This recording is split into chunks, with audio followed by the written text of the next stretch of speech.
Bonjour à toutes et à tous, bienvenue dans ce webinaire.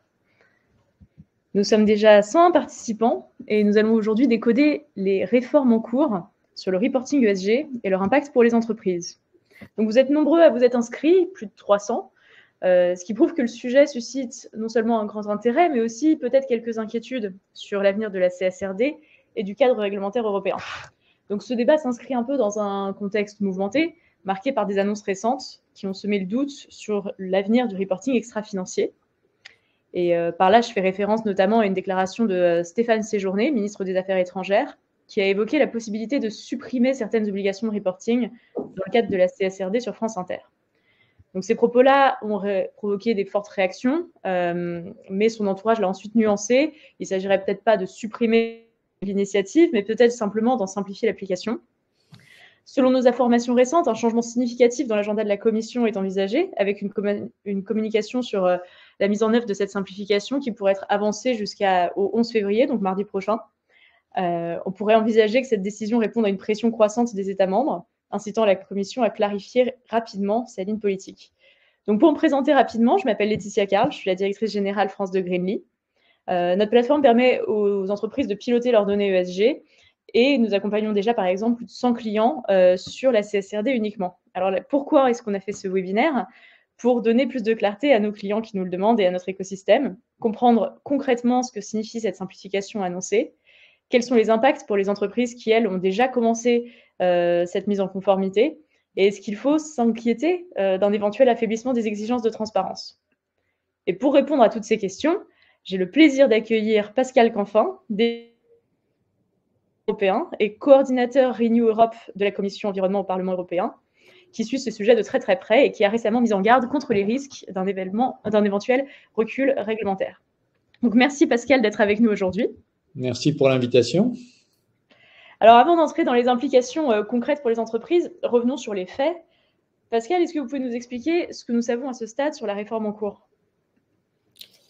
Bien sûr. Alors, ce que l'on sait est relativement simple et grand public. C'est un calendrier qui est prévu pour le 26 février, où il y a le 26 février deux grands éléments. Un premier élément dont on ne va pas parler aujourd'hui, mais je le mentionne quand même, le Clean Industrial Deal, qui va être toute la partie positive pour accélérer, financer, assurer ce qu'on appelle le level playing field pour nos industriels, comment on continue de décarboner, etc.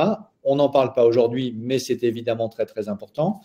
Et à côté, il y aura une directive omnibus qui va mettre ensemble 3, voire 4 textes. Les 3 textes qui sont certains, c'est le texte sur CSRD, qu'on va creuser aujourd'hui, due diligence, donc le devoir de vigilance, la taxonomie et peut-être, on pourra en parler si vous le souhaitez, le mécanisme d'ajustement carbone aux frontières. La vocation de cet ensemble omnibus est de simplifier.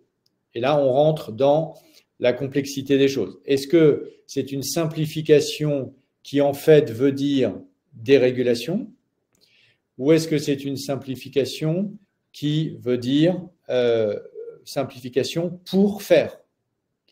Si c'est simplification pour faire, pour simplifier les choses, faire en sorte que ça soit plus vite, moins coûteux, qu'on lève les obstacles qui doivent être levés, aucun problème. Au contraire, c'est une simplification intelligente. Si c'est une simplification qui en fait n'ose pas dire son nom, mais qui s'appelle dérégulation, alors c'est autre chose. D'accord, mais au-delà de la simplification, la note des autorités françaises évoque aussi un report de 2 ans. Vous aviez déclaré ne pas être favorable à ce report. Est-ce que vous pouvez expliquer un peu pourquoi? Donc, si on se concentre à l'intérieur de l'ensemble que je viens d'évoquer, si on se concentre sur CSRD, effectivement, il y a plusieurs enjeux. Le premier enjeu, c'est est-ce que l'on reporte ou pas la mise en œuvre? Moi, je pense que pour les grands groupes, et pour ceux qui sont d'ores et déjà concernés par la CSRD, par la mise en œuvre de la CSRD, les investissements ont été faits, les datas ont été collectées, les rapports ont été écrits ou sont en train d'être écrits. C'est vraiment absolument pas le moment, ni justifié, ni pertinent, de repousser d'1 an, de 2 ans ou de 3 ans, peu importe, mais le principe même du report n'a pas de sens. Ensuite, la question qui se pose, c'est pour les vagues suivantes. Est-ce que l'on est suffisamment prêt pour l'étendre à la deuxième vague? Qu'est-ce que l'on fait des PME? Qu'est-ce que l'on fait des ETI de 250, 500, 750, etc. Et là, on peut discuter, bien évidemment, de la question du calendrier, sans pour autant que ce soit perçu comme un affaiblissement du texte, mais au contraire comme peut-être la possibilité de l'avoir de meilleure façon s'il faut laisser 6 mois ou 1 an de plus. Soyons ouverts à cette discussion. Mais ça n'est pas le report pour les groupes qui l'ont déjà fait. Et là où la note des autorités françaises n'est pas claire, soyons transparents, n'est pas claire, c'est qu'on ne sait pas quel est le champ sur lequel le report s'applique. Donc moi, ma lecture des choses, c'est si ça s'applique sur les grands groupes, franchement, je ne vois pas l'intérêt et je pense qu'il ne faut pas le faire. Si on décale d'1 an sur le reste de la chaîne, on peut tout à fait en discuter, bien évidemment. D'accord. Et alors, sur la simplification, vous alertez sur le risque de l'affaiblissement du cadre ESG. Concrètement, qu'est-ce qui vous inquiète le plus là-dedans, dans la déréglementation? Donc, je dirais qu'il y a plusieurs éléments de simplification qui font, je ne vais pas dire consensus, mais qui honnêtement font convergence. Par exemple, la question des PME. Il y a aujourd'hui un standard volontaire qui s'appelle VSMI, qui a été travaillé avec les FRAG, par les FRAG avec les parties prenantes, qui aujourd'hui, j'étais encore avec l'organisation CPME hier, ce standard volontaire leur convient. Et donc, c'est une bonne idée de prendre ce standard volontaire et de dire, eh bien, c'est ça qu'un grand groupe doit demander à une PME. Ça simplifie, ça clarifie, ça stabilise, il faut y aller. Bon, voilà. Ça, c'est une simplification intelligente, consensuelle, il faut le faire. Puis, vous avez d'autres éléments qui sont beaucoup moins consensuels et beaucoup plus problématiques potentiellement. Je donne un autre exemple, à l'inverse, qui est, faut-il ou non garder la double matérialité? Évidemment, à mes yeux, il faut garder la double matérialité parce que c'est le cœur de ce qu'on fait avec ces CSRD, c'est précisément de se dire il y a une matérialité financière et il faut la faire émerger, il faut la documenter, il faut la mesurer, il faut la rendre transparente et il faut la mettre dans les comptes. Et il y a une matérialité d'impact que l'on peut regarder d'un point de vue totalement déconnecté de l'enjeu financier, parce que l'impact est une valeur en soi, mais aussi que l'on peut connecter justement à la matérialité financière. Et que pour pouvoir faire tout ce travail, il faut avoir les datas des deux côtés. Et si on veut faire un plan de transition, puisque dans CSRD, vous avez les datas et le plan de transition, même s'il est logé dans devoir de vigilance, on pourra y revenir, il est associé totalement à CSRD. Si vous voulez avoir un plan de transition robuste et sérieux, bien évidemment, on est en matérialité d'impact. C'est le cœur même de la logique d'un plan de transition climat qui porte sur l'impact CO2 notamment. Bon, donc ça, c'est de la double matérialité. Donc, sincèrement, si on revenait, nous, Européens, sur le concept même et l'opérationnalisation de la double matérialité, on serait vraiment très, très en retrait par rapport au projet initial.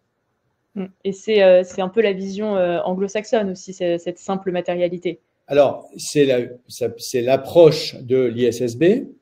Et aujourd'hui, un des enjeux qui va nous occuper, ça va être précisément de voir s'il est possible de continuer à rapprocher CSRD et ISSB, tout en gardant la double matérialité. De ce que je comprends, les Chinois, par exemple, ont adopté ISSB avec de la double matérialité. Donc, je pense que ce ne sont pas deux univers qui s'opposent. Il n'y a pas une sorte de barrière de feu entre les standards internationaux ISSB qui seraient en matérialité simple et qui rendraient impossible par construction toute double matérialité, et la CSRD qui serait en double matérialité pure et parfaite. Non, on essaye de voir comment on peut faire en sorte que les deux fonctionnent ensemble. Et je pense que c'est l'intérêt, c'est l'intérêt de tout le monde, c'est au premier rang desquels l'intérêt des entreprises, parce qu'elles n'ont absolument pas envie, et je les comprends parfaitement, d'avoir double reporting, double standard, etc. D'où l'interopérabilité, ce qui ne doit pas nous empêcher, comme apparemment les Chinois viennent de le faire, de conserver bien évidemment l'enjeu absolument central et stratégique de la double matérialité. Et avoir commencé avec cette double matérialité en Europe, est-ce que ça nous donne quelque part un avantage européen de facto par rapport à ceux qui n'observeraient que la simple matérialité? Alors, si vous raisonnez avec une théorie du changement qui est celle, je pense, que nous partageons tous les deux et au-delà dans la communauté qui suit ces sujets de près, oui, c'est un avantage. Parce que, au fond, quelle est la théorie du changement qui est derrière? Que moi, je résumerai en 3 mots-clés. C'est transparence, risque, valeur. Si on ne mesure pas, on ne peut pas compter. Hein, vous connaissez par cœur cette phrase sur ce qui n'est pas compté ne compte pas. Donc, on doit pouvoir compter, on doit pouvoir mesurer, on doit pouvoir savoir. D'où toute la partie transparence de la CSRD. Puis, on doit faire en sorte que les risques soient intégrés et que ces data, ces données objectifs, factuels, soient transformées en risques. Risques financiers ou risques d'impact ou risques réputationnels. Et à la fin, tout ça se lie au risque financier. C'est pour ça que moi, je n'oppose pas d'un côté une matérialité financière qui serait forcément peu ambitieuse et régressive et libérale et anglo-saxonne, et une double matérialité qui serait vertueuse et continentale. Je pense que le débat est beaucoup plus compliqué que ça, et beaucoup plus intéressant d'ailleurs. Donc, il y a d'un côté la transparence, le risque, les risques avec un S. Il faut que ce soit capturé, internalisé, etc. Et ensuite, c'est la valeur. Et c'est le cœur de CSRD. Et je pense qu'au fond, si aujourd'hui on a un pushback, on a une contre-offensive sur CSRD, c'est pas seulement, il y a des éléments factuels, c'est parfois trop compliqué, il y a le sujet des auditeurs dont j'imagine on va parler tout à l'heure, etc. Il y a plein d'éléments matériels qu'il faut qu'on règle. Mais je pense que derrière, il y a quelque chose qui est beaucoup plus profond. C'est que CSRD connecte l'audit financier et l'audit extra-financier, les comptes financiers et les comptes dits extra-financiers. Et CSRD casse la frontière entre le financier et le non-financier pour donner une vision beaucoup plus holistique, au fond, de la valeur de l'entreprise. Oui. Et c'est en ça que CSRD est absolument stratégique, parce qu'elle a le potentiel de transformation du capitalisme. Pourquoi? Parce que le capitalisme, au fond, c'est quoi? C'est une façon de compter. Donc, qu'est-ce que vous comptez, comment et quelle valeur vous lui donnez? Et c'est ça, les marchés financiers, la valeur actionnariale, etc., etc. Ben, CSRD vient percuter ça en ayant une vision beaucoup plus holistique et beaucoup plus multifactorielle et, à nos yeux, beaucoup plus complexe, intelligente et connectée au bien commun que nous défendons. Et ben ça, c'est pour ça aussi que c'est attaqué directement par les entreprises américaines, par les investisseurs, par le gouvernement américain. Pour ces 2 raisons. La première, celle que je viens d'évoquer, et la deuxième, c'est qu'elle est en plus extraterritoriale. C'est-à-dire que l'Europe ose prendre une règle extraterritoriale qui s'impose aussi aux acteurs américains, ce qui est le truc qui est déteste par principe. Et donc, c'est pour ça qu'il y a une telle bataille autour de CSRD, au-delà même des aspects très opérationnels. Il y a une bataille de principe et il faut gagner cette bataille de principe. Alors, je vois quelques petites questions dans le chat. N'hésitez pas à poser vos questions dans l'onglet questions. On les reprendra à la fin pour que Pascal puisse vous répondre. Mais entrons vraiment dans le vif du sujet pour les entreprises concrètement. Aujourd'hui, il y a un peu 2 visions qui s'opposent. Il y a celle de l'allègement administratif bienvenu, avoir moins de tâches administratives, c'est considéré comme un avantage parce qu'on peut se concentrer sur autre chose. De l'autre, il y a un risque de perte de compétitivité, de ce que vous avez dit, de ne pas appréhender tous les risques. Pour vous, c'est quoi l'enjeu pour une entreprise aujourd'hui, principalement de faire sa CSRD ou même hors CSRD, d'avoir une stratégie ESG? Alors, d'abord, c'est comprendre le monde dans lequel elle évolue. Une entreprise aujourd'hui qui n'a pas intégré, et je peux vous dire qu'il y en a encore beaucoup, qui n'ont pas intégré les enjeux d'adaptation et de résilience face aux chocs climatiques, sur leur approvisionnement, sur la gestion de leur parc immobilier, sur l'ensemble des enjeux de leur activité, c'est un risque énorme qui n'est pas compté, qui n'est pas vu, qui n'est pas mesuré et qui, bien évidemment, n'est pas géré. Ça, c'est un élément concret qui est dans CSRD, mais qui est aussi dans l'équivalent bancaire de CSRD, c'est-à-dire les règles sur les charges en capital, où on demande aux banques de gérer cela et donc de le faire advenir. Donc, j'ai un parc immobilier, quel est le pourcentage de ce parc et de ces prêts immobiliers, donc, et du patrimoine de mes clients potentiels, qui est à risque à cause des fissures dans les façades que l'on est en train de voir à cause des sols argileux. Ces datas, je peux vous dire que jusqu'à une date récente, elles étaient mais nulle part. Et grâce à CSRD et grâce à malheureusement à la réalité des impacts, c'est en train d'advenir. Mais si vous débranchez CSRD ou si vous l'affaiblissez, précisément, vous ralentissez la capacité collective de comprendre cela. Parce que n'importe quel acteur individuel ne peut pas le faire. Même les plus grandes banques, toutes seules, ou les plus grands assureurs, sont incapables de le faire seuls. Ils vont toujours dire « mais si je n'ai pas la donnée de mon client, je ne peux rien faire ». Et donc, c'est pour ça qu'il faut une approche systématique. C'est pour ça qu'il faut en passer par la loi, parce que si on compte uniquement sur la bonne volonté des entreprises, y compris les plus sincères, les plus progressistes, etc., matériellement, elles ne peuvent pas le faire seules. Donc, on a besoin de cet outil transversal, harmonisé, robuste, transparent, etc., qui est CSRD. Pour ça, encore une fois, c'est le deuxième élément pour lequel je pense que CSRD est absolument stratégique. Et vous parliez des banques notamment. Nous, on a plusieurs questions sur le rôle des investisseurs. Est-ce que vous pensez que la simplification de la CSRD annoncée pourrait impacter l'accès au financement des entreprises? Ça, c'est dans ce que j'évoquais à l'instant avec les 3 mots, transparence, risque, valeur. C'est la prochaine étape.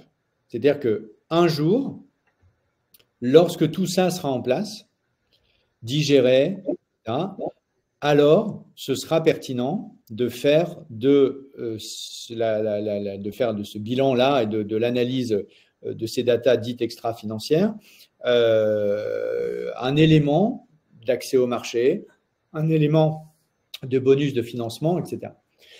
Aujourd'hui, c'est trop tôt. C'est trop tôt parce que ce n'est pas assez mûr, ce n'est pas assez robuste. Quelqu'un posait la question en disant « mais ce n'est pas transposé partout ». Bon voilà, ce n'est pas transposé partout, etc. Donc, ce serait vraiment mettre la charrue avant les bœufs. C'est une perspective et il faut qu'il y ait cette perspective, mais l'opérationnaliser maintenant, ce serait aller trop vite. D'accord. Et alors, sur la lourdeur de la tâche de la CSRD, nous, ce qu'on entend beaucoup de nos clients, c'est que bon, tout le monde avait de manière décentralisée ou en tout cas pas harmonisée quelques reporting de KPIs ESG. Maintenant, au moins, il y a cette normalisation, mais il y a tout le sujet aussi de l'audit, qui était quelque chose auquel la plupart des entreprises n'avaient pas affaire avant et qui est en fait une des parties les plus lourdes. Quelle est, vous, votre vue sur ce qui existe aujourd'hui en termes d'audit dans la CSRD et est-ce que vous pensez qu'il y a des moyens d'alléger la CSRD via l'audit?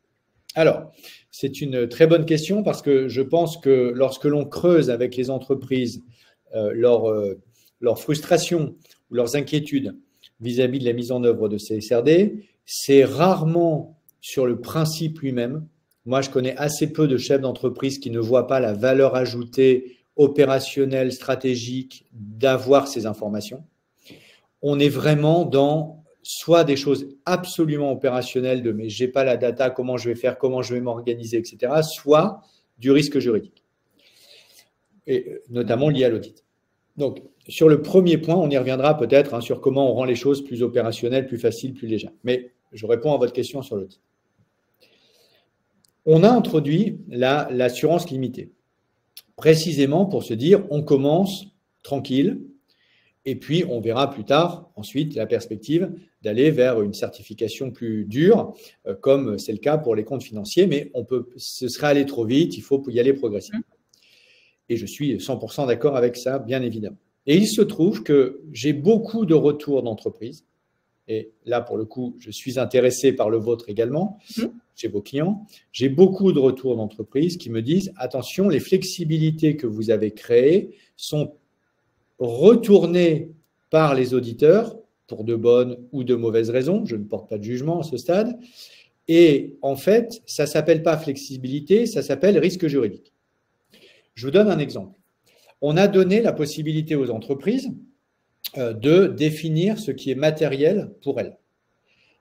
Et je pense qu'on a bien fait de le faire puisque, comme ça, chaque entreprise est de manière extrêmement pragmatique en train de définir ce qu'elle considère comme étant matériel pour elle. Et là, dans notre idée, c'était de dire, bon, il y a des choses qui sont absolument objectivement matérielles et n'importe quel auditeur va dire non mais là c'est pas possible. Évidemment le sujet, je sais pas moi, le sujet eau, le sujet sol, ou le sujet climat est évidemment matériel. Et puis il y a des zones grises, bon on ne sait pas et on est en audit limité, c'est pas très grave.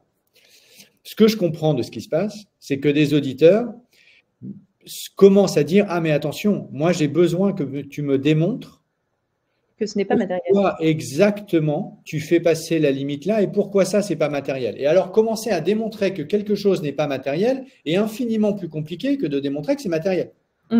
Et là, on rentre dans un univers où, au lieu d'avoir flexibilisé les choses, qui était notre intention louable, on se retourne et on dit ah, mais attention, risque juridique de la frontière exacte de matérialité. Donc, et là c'est totalement contre-productif. Totalement contre-productif. Et pour un impact climat ou un impact environnemental extrêmement faible. Pourquoi? Parce que si on est dans la zone grise de on ne sait pas exactement si c'est matériel ou pas, c'est que ce n'est pas au cœur du modèle économique, ce n'est pas au cœur du sourcing, ce n'est pas au cœur des risques, etc.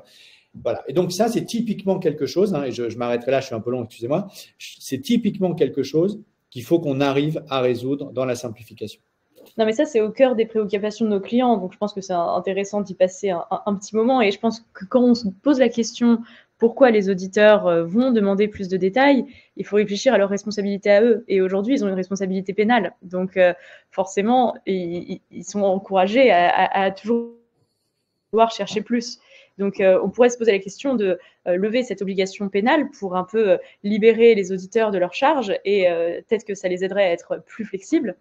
Ou même alors, et ça, je propose l'idée comme ça, j'ai rien contre les auditeurs, mais sur les plus petites entreprises, lever l'audit, comme en fait en reporting financier, où une toute petite entreprise n'a pas besoin de faire auditer ses comptes avant certains seuils. Alors, on peut, exactement.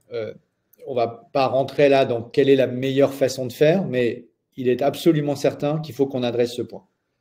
Parce que des entreprises, et plus on monte en taille, plus c'est vrai, et aujourd'hui on est sur des très grandes, ne peuvent pas se permettre, vis-à-vis de leurs investisseurs, vis-à-vis du risque réputationnel, vis-à-vis de tout ça, elles ne peuvent pas se permettre d'avoir une partie de leur compte, y compris la partie extra-financière, etc., qui est auditée avec réserve. Donc il faut qu'on arrive à régler cette question, et je pense que ça permettra de mettre beaucoup plus de relaxation dans l'affaire. Donc, je pense que c'est un élément clé du processus de simplification, mais qui n'est pas du détricotage du tout. Voilà un très bon exemple. Et alors, indépendamment des décisions à venir sur la CSRD, les entreprises, elles doivent quand même commencer à structurer leur démarche ESG, pas forcément attendre les réglementations. Comment est-ce qu'elles peuvent s'adapter aujourd'hui pour préserver la qualité de leur reporting, selon vous? J'ai pas compris la question, pardon, excusez-moi. La question, c'est comment est-ce que les entreprises peuvent s'adapter pour préserver la qualité d'un reporting pour celles qui le font préserver. Alors, encore une fois, là, l'enjeu auquel on est confronté dans les 15 jours qui viennent, hein, et j'attire votre attention là-dessus et j'alerte là-dessus, c'est qu'il y a un embranchement. Cet embranchement, c'est soit on suit le chemin de la simplification intelligente, et on a déjà donné entre l'audit et les PME, et si on passait 2 heures, on aurait 5, 6, 7 points pertinents, puissants, mis ensemble, qui font une vraie simplification intelligente, et on s'arrête là, parce que si on va au-delà, on détricote. Si on enlève la double matérialité, on détricote. Si on commence à dire toutes les boîtes de moins de 1000 salariés ne sont pas dedans, on détricote, etc., etc. Et là, il y a un embranchement. Et aujourd'hui, au moment où je vous parle, je ne sais pas quelle sera la proposition de la Commission européenne, parce qu'au sein même de la Commission européenne, vous avez des lignes qui vont de « je ne touche à rien au niveau 1 parce que c'est trop dangereux, parce que j'ouvre la boîte de Pandore et que je ne veux pas tout perdre à la fin », jusqu'à la ligne absolument inverse qui est de dire enlevez-moi tout ça, c'est insupportable, red tape, burden, etc. Et donc, entre la hache d'un côté et l'ultra-conservatisme de l'autre, il y a un point d'équilibre qui est en gros celui qu'on vient d'évoquer, qui implique essentiellement des mesures au niveau 2, mais qui implique aussi des mesures au niveau 1. Et alors, le problème, c'est qu'une fois que… Pardon, je fais un tout petit peu de jargon européen. Le niveau 1, c'est donc la réouverture du texte légal lui-même. Ce n'est pas simplement de tel ou tel acte délégué ou de tel ou tel standard de l'EFRAG.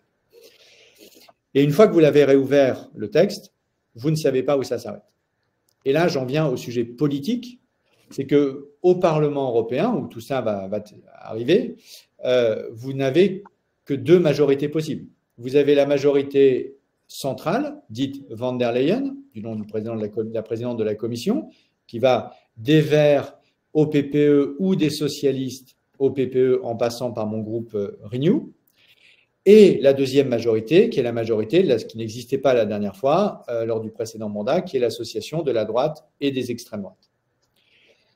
Et si la réouverture des textes n'est pas bordée politiquement dans le cadre d'une majorité von der Leyen, alors on peut craindre le n'importe quoi. On peut vraiment craindre le n'importe quoi, parce que toute la complexité de la discussion que nous venons d'avoir et des questions qui sont sur le chat, je peux vous dire que c'est absolument rien, zéro, par rapport à une logique démago basique consistant à dire une règle en moins, c'est toujours mieux, hop, delete. Bon, franchement, c'est ça le risque. Voilà. Et donc, il faut qu'on soit mobilisés tous, si vous partagez cette analyse, tous mobilisés sur le fait de bien border l'éventuelle réouverture de CSRD au niveau 1 par quelques mesures de simplification intelligente. Sinon, tout est en risque. Il faut que vous le sachiez, tout est en risque. Ok, vous parlez des questions du chat. Je propose qu'on commence à les descendre une par une. Donc, je vais commencer par celles qui sont dans la section questions. On a une première question de Pablo Gil qui dit « Quelles sont les positions, notamment des autorités françaises, concernant les normes sectorielles de la CSRD, simple guidance, conservation des points de données supplémentaires ou suppression totale ?» Alors, aujourd'hui, vous avez une très forte réticence de tout le monde à s'engager sur des normes supplémentaires sectorielles parce que c'est perçu, à tort ou à raison, mais c'est perçu comme des règles en plus. Je pense que dans votre communauté, beaucoup de gens vont dire « mais pas du tout, c'est ce qui va permettre justement de simplifier l'utilisation sectorielle et de rendre les choses plus intelligentes, plus paramétrées ». Je partage, mais je peux vous dire que cette position, elle est ultra minoritaire.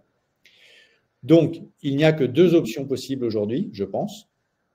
C'est ne rien faire ou prendre se coller sur le processus ISSB-SASB. Je ne vois aucun appétit, vraiment, pour développer des normes sectorielles EFRAG, d'autant que les retours qui ont été faits, en tout cas c'est ce que me dit, encore une fois, moi j'aborde ça en tant que personne moins experte que vous sur ces sujets, les retours que j'ai sont absolument unanimes contre. Bon. Et alors si on parle plus de normes, mais de guides sectoriels, et parce que nous, ce qu'on a pu voir, c'est que souvent des entreprises du même secteur ont les mêmes éléments matériels, ont les mêmes data points, et en fait, on peut utiliser ça comme une simplification de la CSRD, de dire une entreprise de telle taille, de tel secteur fera toujours les mêmes rapports. Alors, vous voyez un lien ou... Donc, il faut aller vers ça.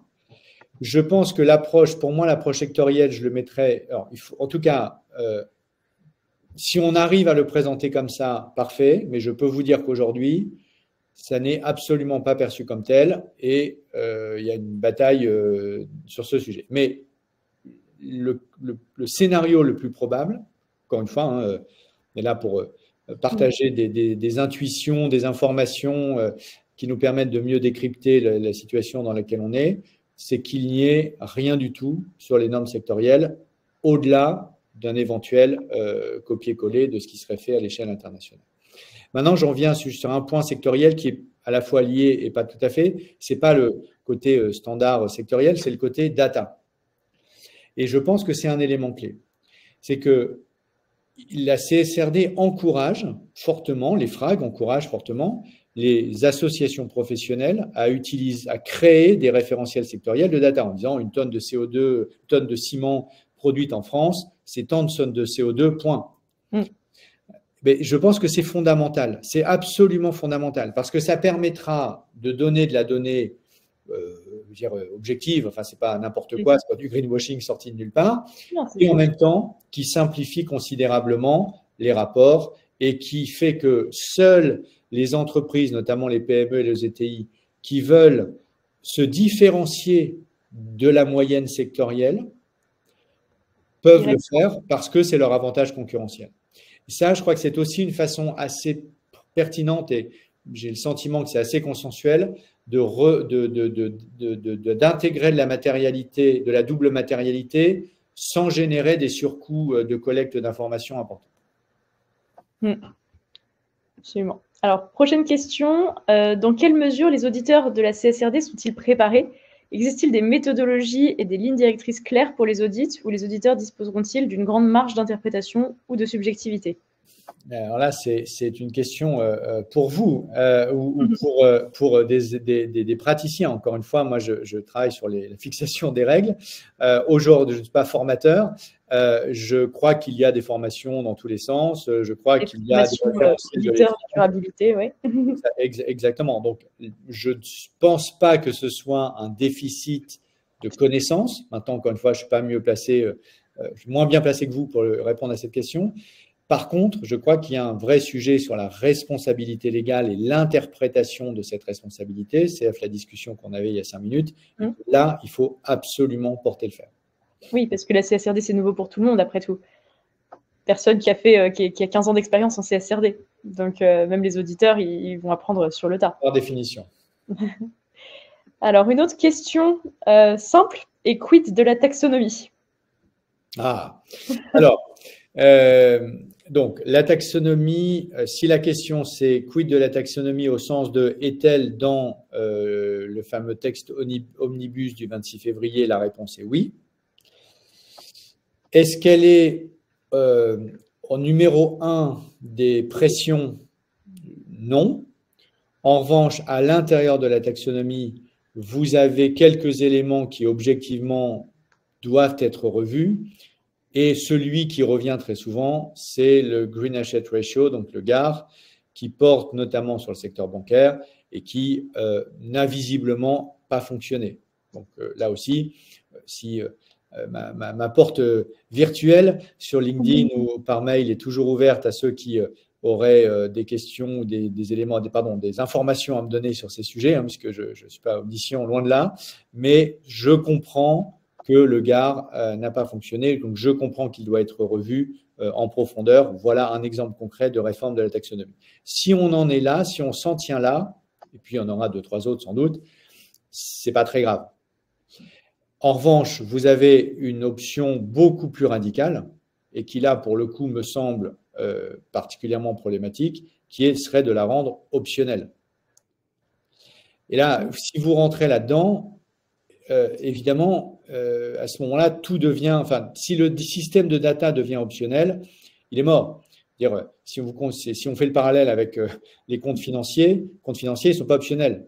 Bon. Donc là, c'est pareil. Si on veut construire une comptabilité extra-financière qui a vocation à donner une image de l'économie, à donner des trajectoires de décarbonation, à réallouer le capital, enfin, toutes les raisons qui font qu'on fait tout ça, il ne faut pas que ce soit optionnel.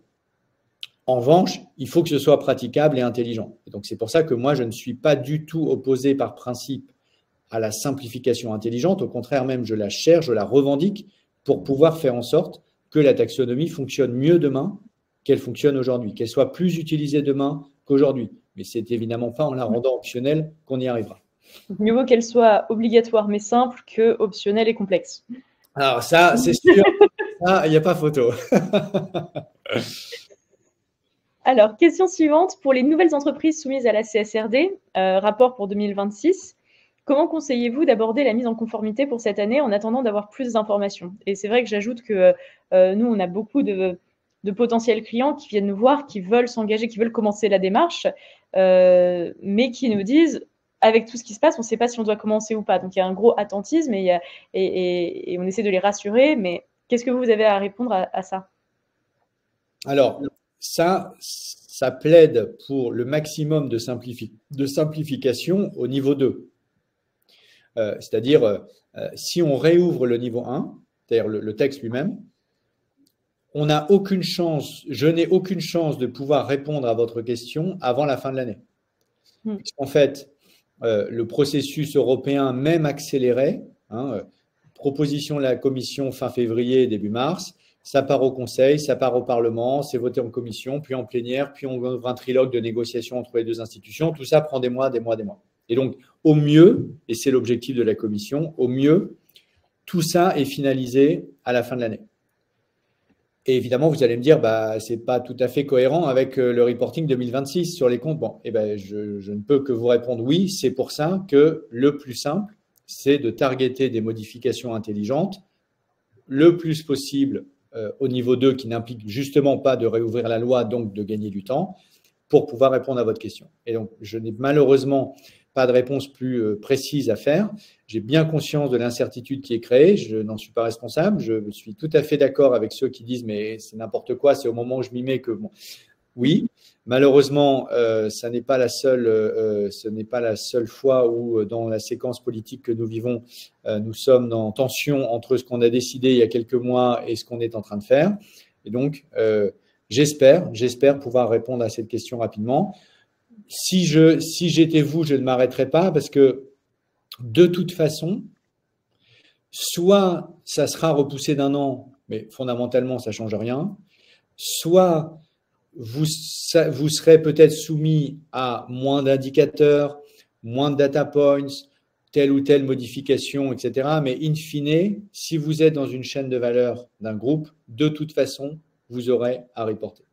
Parce que ça ne changera pas, sauf si on bascule dans le grand n'importe quoi que j'évoquais tout à l'heure de l'alliance droite-extrême droite au Parlement européen. Mais si ce n'est pas le cas, alors de toute façon, ce cadre-là va rester. D'autant que, et je finis, la CSRD n'est pas le texte qui est le plus attaqué aujourd'hui dans la vague omnibus. Le texte qui est le plus attaqué de manière principielle, c'est le texte sur le devoir de vigilance. Et donc, il est tout à fait possible qu'on ait des simplifications qui ne soient pas une simplification de devoir de vigilance, mais qui soient un démantèlement du devoir de vigilance, tout en ayant sur CSRD des choses ou taxonomie, des choses beaucoup plus paramétriques. Et là, on est dans un point d'équilibre à la fois technique et politique, et aussi de lobby, parce que aujourd'hui, le lobbying des grandes boîtes qui sont soumises aux deux, objectivement, cible davantage le texte sur le devoir de vigilance que le texte sur CSRD, dont elle voit bien pourquoi c'est pertinent, mais il faut le simplifier. Ouais, donc nous, c'est ce qu'on voit et c'est ce qu'on essaie d'expliquer, c'est qu'en effet, même s'il y a des questions sur la CSRD et qu'on ne sait pas exactement quelle forme ça va prendre, nous, si on a 100 clients aujourd'hui alors qu'on est au début 2025, c'est parce que beaucoup de groupes s'y sont mis en avance. C'est une vraie transformation d'entreprise. Ça ne va pas se faire du jour au lendemain. Donc, si on attend que ce soit obligatoire le jour même alors que la loi est déjà passée en droit français, c'est dommage et on prend du retard. Surtout que voilà, la mise en place d'une stratégie ESG, elle a d'autres intérêts que la CSRD pure. Bien sûr, donc, bien sûr. Ça, je le dis parce que je vais totalement dans votre sens et j'aurais pu commencer par ça. Ça n'est pas un exercice de compliance. C'est un exercice stratégique. Si on le fait, c'est parce qu'on veut pousser l'ensemble des acteurs à mener cette observation stratégique, cette analyse stratégique. Et pour y arriver, il faut bien des datas, donc il faut tout le reste. Mais ça n'est pas un exercice de compliance légale. Ça laisse prendre le problème par le tout petit bout. Et c'est aussi malheureusement comme ça que certains l'ont pris. Et du coup, le sens a été perdu, malheureusement au bénéfice d'un exercice purement administratif qui embête les gens. Ça, c'est la phrase clé pour moi, c'est que ce n'est pas un exercice de compliance, c'est un exercice stratégique. Phrase à retenir de ce webinaire. Des rumeurs disent que le nouveau reporting abandonnera la double matérialité. Est-ce que vous avez des retours là-dessus? Donc, on en a vite fait parler tout à l'heure. Est-ce que vous voulez en dire plus ou… Écoutez, non, je ne veux pas en dire plus que ce que j'ai dit tout à l'heure. C'est une option possible qui est sur la table. Je sais que certains commissaires poussent ça. Et je peux vous dire qu'il y aura ça sera, enfin, pour moi, là, on ne parle plus de simplification. Si CSRD devient matérialité simple, c'est plus de la simplification, c'est du démantèlement. C'est du détricotage. Maintenant, j'ai le sentiment qu'il y a un moyen d'imbriquer les normes ISSB et de la double matérialité Et même si les deux points de départ sont différents, peut-être qu'on peut inventer quelque chose qui fusionne les deux, comme apparemment les Chinois sont en train de le faire. Regardons ce qu'ils sont en train de faire, on peut peut-être s'en inspirer. Nouvelle question. Une vue de la position de l'Élysée sur la directive, alors que le gouvernement semble divisé, comme en témoigne le soutien affirmé d'Éric Lombard, le ministre de l'économie, à cette réforme. Vrai silence depuis un moment. Alors, là, on parle et de CSRD et du diligence. Bon. C'est clair, et moi je ne suis pas là pour vous raconter des cracks, c'est clair qu'il y a une opposition forte à l'Élysée, beaucoup plus forte qu'à Bercy. Et que les positions initiales qui étaient portées par la DG Trésor étaient beaucoup plus équilibrées, beaucoup plus dans la logique de ce qu'on vient de se dire sur l'audit, sur les PME, sur les normes sectorielles, etc. etc. Et ça, moi, j'appelle ça simplification intelligente. Et pas je reporte, je vais en gros circuler, rien à voir. Et donc, il y a un débat au sein des forces politiques qui soutiennent ce gouvernement, il y a un débat au sein du gouvernement, il y a un débat entre l'Élysée et le gouvernement. Voilà. Donc, ça veut dire quoi? Ça veut dire qu'il y a du jeu. Quand il y a du jeu, ça veut dire qu'il y a de l'influence et il faut s'engager dans cette influence, il faut le faire parce qu'effectivement, à Bercy, pas seulement Éric Lombard aussi, mais l'ensemble, je dirais, des personnes qui travaillent sur ces sujets dans les différentes équipes de Bercy sont sensibles sur CSRD à l'intérêt stratégique. Ils voient bien que c'est extraterritorial et que c'est super important d'un point de vue géopolitique. Ils voient bien que si on veut mettre en place, par exemple, l'union des marchés de capitaux demain, il faut bien qu'on ait un langage commun. Et si on n'a pas la CSRD, on n'a plus de langage commun. Donc, tous ces raisonnements-là, franchement, plaident pour dire on conserve CSRD et on l'améliore. Pour moi, le scénario idéal, c'est qu'on arrête de parler de simplification, mais qu'on parle d'amélioration. Voilà. J'ai amélioré CSRD en la rendant plus simple, plus opérationnelle, plus facile, moins cher, etc. Je l'ai amélioré. Et ce serait un super résultat. Et puis, vous avez une ligne qui consiste à dire, en fait, simplifier, c'est le début du démantèlement et c'est ce contre quoi je me bats. Merci. Alors, prochaine question. Est-ce que vous savez si la Commission envisage des formations officielles en ligne pour appliquer la CSRD, comme ça a été fait pour les Custom and Tax EU Learning portal je vous renvoie, donc, honnêtement, je ne sais pas. Moi, je suis législateur, je ne suis pas, encore une fois, formateur. Donc, je ne sais pas si la Commission a des exercices de formation. Mais si la Commission ne le fait pas, il y a beaucoup d'organismes. Nous formons nos clients à la CSRD. Donc, je pense qu'il n'y aura pas de problème à trouver des formations. Mais voilà. Est-ce que la Commission s'en occupe elle-même? Je pense que ni Pascal ni moi ne savons répondre à cette question. Ensuite, les forces en présence en Europe penchent-elles, à votre avis, plutôt du côté de la simplification positive ou du démantèlement? Bon, on en a beaucoup parlé. Donc, on est plutôt sur… Alors, je vais peut-être décentrer un peu par rapport au sujet franco-français, puisque la France est un pays sur 27, et je vais parler de l'Allemagne. L'Allemagne n'a pas transposé. Et l'Allemagne n'a pas, en tant que, je dirais, qu'écosystème, n'a pas du tout la culture du reporting extra-financier. Il se trouve qu'en France… beaucoup plus en France, d'ailleurs. Comment? Ce qu'on a beaucoup plus en France, d'ailleurs. Exactement. Et on l'a beaucoup plus en France. Alors, il se trouve que en une vie antérieure, j'ai été à l'origine d'un truc qui s'appelait l'article 173, c'est-à-dire les premières obligations légales de reporting extra-financier, alignement accord de Paris, etc. etc. Et donc, on a cette culture depuis une grosse dizaine d'années. Et on a le bilan carbone, etc., etc. Ce n'est absolument pas le cas dans d'autres pays européens. Donc, il faut imaginer que pour d'autres pays européens, la CSRD, on passe de rien à la CSRD. Nous, on a 10 ans de montée progressive. Et même chez nous, ça fait débat. Donc, imaginez que dans un pays qui traverse aujourd'hui une crise, je dirais, industrielle, existentielle pour la première fois depuis plusieurs décennies, en tout cas pour la première fois depuis l'après-guerre, il y a un risque de désindustrialisation en Allemagne, c'est leur 2e année de récession, le modèle ne marche plus. Et ils passent de 0 à la CSRD. Et donc, la CSRD est devenue en Allemagne, et je peux vous dire que je suis le premier à le regretter comme vous, est devenue un symbole de la bureaucratie insupportable. Et donc, le risque, c'est que les positions allemandes tirent le débat vers quelque chose qui est ce que je disais depuis le début, commence pas à l'améliorer, à la rendre plus intelligente, etc. Juste, on s'en débarrasse.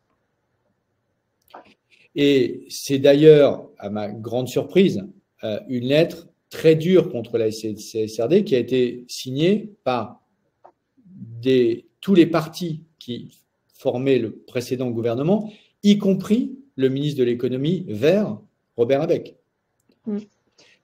Donc, quand vous avez ce niveau de décalage par rapport au texte, toujours pas transposé, etc., il y a une énorme pression allemande, bien plus dure que la pression française sur CSRD. Vous êtes focalisé jusqu'à présent sur la note des autorités françaises, etc., avec lesquelles j'ai un certain nombre de points d'accord, mais aussi, je crois que j'ai été clair, de désaccord. Mais je peux vous dire que c'est du petit lait à côté de la position allemande. Donc, ma crainte, c'est que ce soit cette force-là qui ouvre la CSRD bien au-delà de ce que l'on peut tous avoir en tête autour de cette table virtuelle. Merci pour cette réponse. On a une autre question, c'est comment expliquer l'absence de consultation sur Omnibus de la part de la Commission? J'aimerais bien pouvoir vous l'expliquer. Alors, l'explication simple, c'est il y a urgence, on n'a pas le temps, on avance. Bon. La réalité, c'est que autant moi, je pense que quand la Russie envahit l'Ukraine, oui, bien évidemment, on ne va pas commencer à faire 3 mois d'études d'impact pour savoir comment on doit réagir sur le prix du gaz. Donc, on prend les mesures et on fait les réformes. On prend les sanctions et on ne fait pas d'études d'impact avant les sanctions. D'ailleurs, parfois, on peut se dire qu'on aurait dû, mais à l'époque, politiquement, c'est évident qu'il fallait le faire. Là, on est dans une situation importante.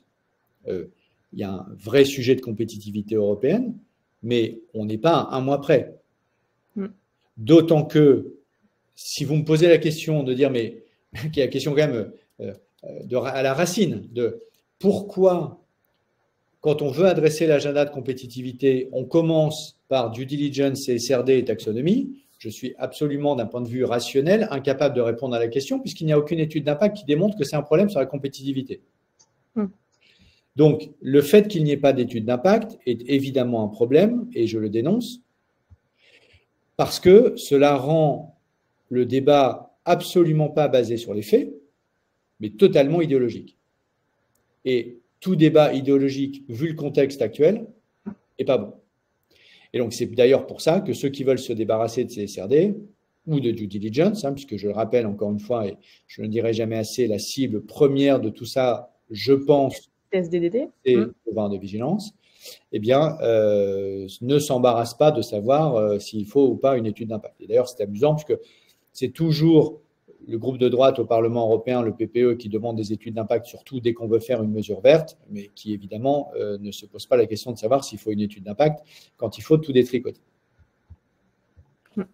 Et alors, en parlant de précipitation, il y avait une autre question tout à l'heure sur le fait que la Commission européenne précipite le calendrier en proposant de dévoiler ses propositions plutôt mardi prochain, donc le 11 février, alors que tout le monde avait en tête la fin du mois. Qu'est-ce que vous pensez de cette nouvelle? Je ne sais pas si vous l'avez entendue, nous on l'a entendue juste avant le webinaire. Alors, moi, ce ne sont pas les informations que j'ai. J'ai même plutôt… En fait, je pense qu'il va y avoir peut-être un petit décalage du calendrier, mais j'ai plutôt tendance à penser que s'il se décale, il se décale dans l'autre sens. On parle de jour, dans tous les cas, de toute façon, c'est pas un changement radical. Je n'ai pas entendu à ce stade d'avancer au 11 février, mais peut-être que… On l'a entendu juste avant ce webinaire, donc on voulait justement vous demander, et si c'est le cas, si vraiment il y a une avance au 11 février, pour vous, qu'est-ce que ça traduit, cette précipitation? Je pense pas qu'il faille en tirer quoi que ce soit, si vous voulez, à l'échelle du temps dont on parle, que ça sorte le 11, le 26, le 3 mars, honnêtement, c'est oublié immédiatement le jour où c'est sorti. Honnêtement, c'est pas le sujet. Ce qui est important, c'est que, il y ait un cadrage de quelle majorité soutient ce texte à la fin, et pour l'instant, il n'y en a aucun. Je rappelle pour ceux qui nous ont rejoints en cours de route, il y a deux majorités possibles au Parlement européen, soit la majorité dite von der Leyen qui va de la droite au centre, enfin aux socialistes en passant par le centre, et Renew, soit c'est la majorité entre la droite et l'extrême droite. Donc j'ai initié avec Valérie Hayet, si je rentre un tout petit peu dans la façon dont on fonctionne au Parlement européen, j'ai initié un processus pour travailler avec les socialistes et les Verts et le PPE pour essayer de consolider quelque chose qui puisse être bordé pour éviter le grand n'importe quoi qu'on a vu, par exemple, pour ceux qui suivent d'autres sujets que CSRD, sur la déforestation, où le texte déforestation a failli être balancé par-dessus bord par une alliance droite-extrême droite. Heureusement, cette manœuvre a fini par échouer, mais elle a mis tout le monde en stress et en risque. Alors que les entreprises, et ça qui est incroyable, alors que les entreprises étaient contre. On est là en dehors de toute rationalité, même économique. Donc, s'il n'y a pas ce cadrage politique, tout est en risque. Donc, que ce cadrage politique, le texte sorte le 11, le 26, le 3, à partir du moment où il y a un cadrage politique, c'est ça le plus important.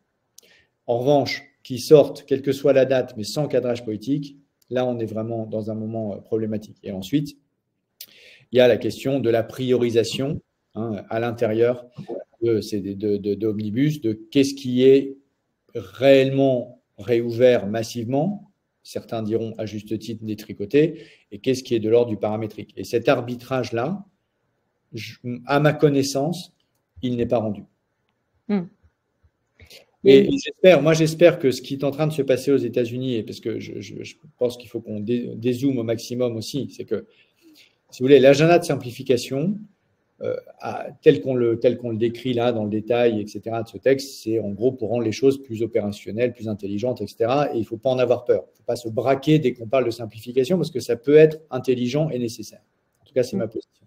Par contre, le comité de la hache, la prise de contrôle des règles par Musk, etc., on voit à quel point le fait de couper les agences, tout ça, aux États-Unis, ça s'appelle aussi simplification.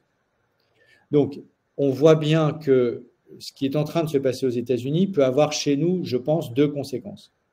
Une première conséquence qui nous tirerait dans cette direction en disant, ben voilà, les Américains simplifient radicalement, nous aussi, il nous faut une thérapie de choc, nous aussi, il nous faut des mesures hyper fortes vis-à-vis des entreprises et des investisseurs. Et alors là, le barycentre bouge, et en fait, c'est les États-Unis qui donnent le lead.